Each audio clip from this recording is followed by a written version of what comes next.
సగం కప్పు నువ్వులు వేపుకోవాలి,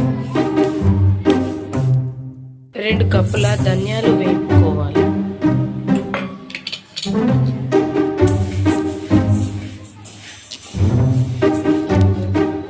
మిరియాలు, లవంగాలు, జీలకర్ర, ఇలాచి, దాల్చిన చెక్క, షాజీరా, బిర్యానాకు, స్టార్ పువ్వు,